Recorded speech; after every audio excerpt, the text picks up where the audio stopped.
Hello दोस्तों, कैसे हो आप सब लोग। और ये वन वर्ड सब्स्टिट्यूशन की सीरीज में नया वीडियो।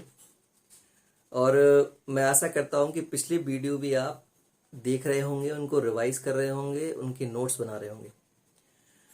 तो क्या है कि जो आपका काम क्या करना है, रिवीजन करना है, ठीक है।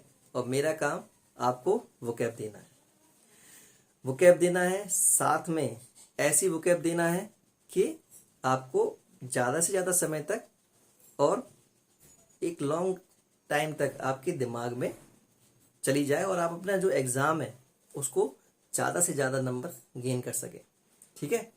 तो ये नई वीडियो है वन वर्ड सब्स्टिट्यूशन की। स्टार्ट करता हूँ मैं। A lover of good food, government. A lover of good food. पिछले जितने भी मैंने वन वर्ड सब्स्टिट्यूशन कराए उनमें आपने देखा होगा कि मैंने हर एक वर्ड का आपको अंडरस्टैंड बनाने की कोशिश, अंडरस्टैंडिंग वर्ड्स की अंडरस्टैंडिंग बनाने की कोशिश करी आपको। तो हमें शुरू से लेके एंड तक, चाहे वोकैब है चाहे ग्रामर है, इस लैंग्वेज में अंडरस्टैंडिंग बनानी है। और एक बार आपकी अंडरस्टैंडिंग बन गई तो आप किसी भी एग्जाम में स्कोर नंबर से पास हो सकते हैं और अच्छे से अच्छे नंबर ला सकते हैं, ठीक है। तो इन लाइनों की मदद से मैं शुरू से जितनी भी वीडियोस बनाऊंगा ये एग्जाम्पल के तरीके से समझाऊंगा आपको, क्योंकि जो पेपर है मैं पहले बता चुका हूँ, अभी बता रहा हूँ। जो पेपर है उनमें क्या है, ये लाइन्स ही आती हैं और इन लाइन्स को कितनी अच्छे तरीके से हम समझ पाए, कितनी अच्छी तरीके से अंडरस्टैंडिंग कर पाए, कितनी अच्छी तरीके से जो पेपर बनाया है, जिन्होंने पेपर बनाया है उन वो क्या सोच रहे हैं, उनके दिमाग को पढ़ पाए। बस यही तो काम है लैंग्वेज का। तो हमारे नंबर अच्छे से अच्छे आ सकते हैं, ठीक है। तो स्टार्ट करते हैं, टॉपिक पे वापस लौटते हैं। A lover of good food, वो एक पर्सन जो खाने का प्रेमी हो, अच्छे खाने का प्रेमी हो, उसको क्या बोलते हैं, government.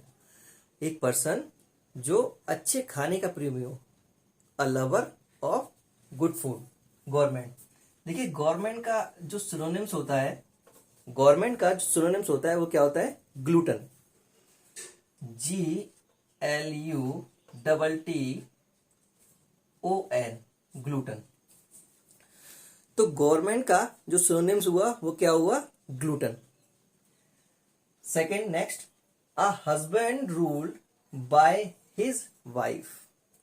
A husband rule by his wife, क्या बोलते हैं उसको, हैंडपैक्ड। हैंडपैक्ड मूवी भी है विल स्मिथ की, आपने देखी होगी। लेकिन इसमें क्या है, इसमें क्या बता रहे हैं, जो हस्बैंड है वो रूल करता है किसके द्वारा, अपनी वाइफ के द्वारा। जो हस्बैंड है वो रूल करता है किसके द्वारा, अपनी वाइफ के द्वारा। और अपनी वाइफ के द्वारा कंटिन्यूअली क्रिटिसाइज्ड होता हो, अपनी वाइफ के द्वारा कंटिन्यूअली क्रिटिसाइज्ड होता हो, तो उसको क्या बोलते हैं, हैंडपैक्ड। सीधा बोलिए हिंदी में इसका एग्जाम्पल, आपने मूवी देखी होगी गोविंदा की, जोरू का गुलाम। तो ये एग्जाम्पल इसका हैंडपैक्ड का, क्या, जोरू का गुलाम किसको बोलते हैं हम, हैंडपैक्ड को। जो जोरू के गुलाम होते हो, जो अपनी पत्नी की बात ज्यादा सुनते हो, पत्नी द्वारा कंटिन्यूअली क्रिटिसाइज किया जाता हो, उन्हें उत्पीड़न होता हो उनका, तो उनको क्या बोलते हैं, हैंडपैक्ड, ठीक है। थर्ड वन है हमारे, one who believes that sensual pleasure is the chief good. ठीक, इंग्लिश है, अलग अलग वर्ड दे रहे हैं आपको, अब आपको समझना है कि ये बोलना क्या चाह रहे हैं। क्या बोल रहा हो, वन हु बिलीव्स, वो जो विश्वास करता हो, बिलीव्स मतलब विश्वास करना, one who believes that sensual pleasure. Sensual pleasure मतलब कैसा प्लेजर, सेंसिटिव भरा प्लेजर, सुख। प्लेजर मतलब सुख, और सेंसुअल मतलब सेंसिटिविटी। जो देखते हैं अपना एड सेंसोडाइन, तो सेंसिटिविटी होती है हमारे दांतों में, वो सेंसुअल प्लेजर। वो सेंसुअल प्लेजर यहाँ पे उसकी बात की है, सेंसुअल प्लेजर की। प्लेजर मतलब सुख। अब ये सेंसुअल प्लेजर जो बात की गई है वो किसकी बात की गई है, वो बात की गई है रिलेटेड टू द बॉडी। कैसा सेंसुअल प्लेजर होना चाहिए? जो रिलेट करता हो किससे? बॉडी से। Sensual pleasure relate to the body, the chief good, उसको क्या बोलते हैं? हेडोनिस्ट। मतलब निगेटिव भाषा में जो समझता हो, निगेटिव में है ये सेंसुअल प्लेजर। जो पर्सन हो वो ये समझता हो कि सेंसुअल प्लेजर जो बॉडी पे रिलेटेड हो, बाकी आप समझ जाइए एग्जाम्पल में, उसको क्या बोलते हैं? हेडोनिस्ट। ठीक। जो निगेटिवली सेंसुअल प्लेजर अपने दिमाग में उसके अच्छा बसा हो कि वही चीफ गुड है, वही सबसे महत्वपूर्ण है, तो उसको क्या बोलते हैं? हेडोनिस्ट। जो विश्वास करता है कि sensual pleasure related to the body is chief good, negative way में, हेडोनिस्ट। फोर्थ हमारा है one who does not know reading and writing. बहुत ही सिंपल है। One who does not know, वह जो नहीं जानता हो ना रीडिंग और ना राइटिंग। बस आपने ये समझना है इसमें, अगर हम इसको बीच में से डिवाइड कर दें इल और लिटरेट, तो जब भी किसी वर्ड में इल आ जाए तो वो नेगेटिव सेंस देगा, मतलब नहीं है। जब भी किसी वर्ड में इल आ जाए तो क्या देगा? वो नेगेटिव सेंस देगा कि इल मतलब नहीं, लिटरेट मतलब पढ़ा लिखा। तो जो पढ़ा लिखा ना हो, जो नहीं जानता हो पढ़ना और लिखना, रीडिंग एंड राइटिंग।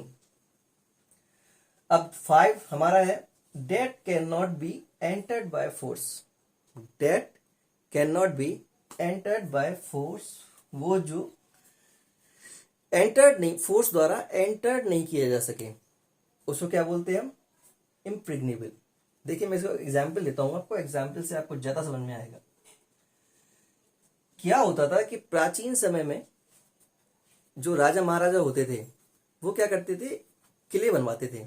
किनके लिए? युद्धों के लिए। जो बड़े बड़े युद्ध होते थे पहले, उनके लिए किले बनवाते थे।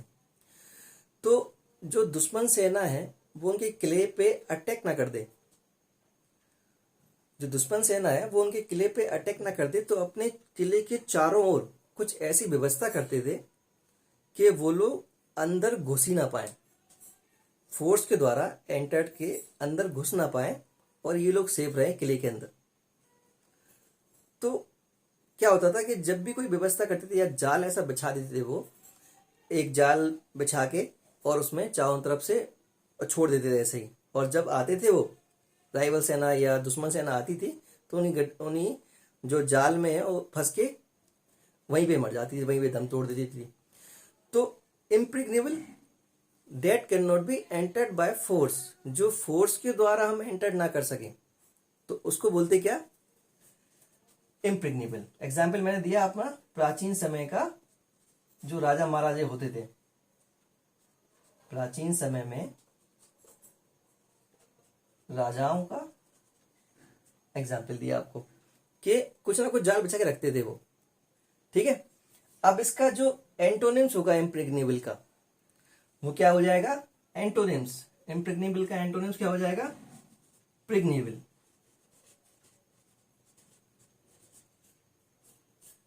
ठीक है। इम्प्रेग्नेबल का एंटोनिम्स प्रेग्नेबल।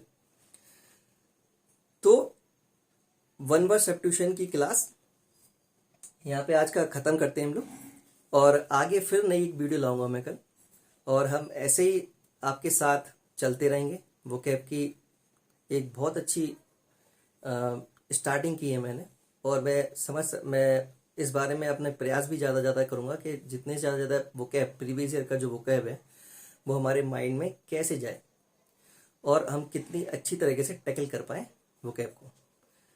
ठीक है दोस्तों, तो मुस्कुराते रहिए, एंजॉय करते रहिए। मिलते हैं नेक्स्ट वीडियो में।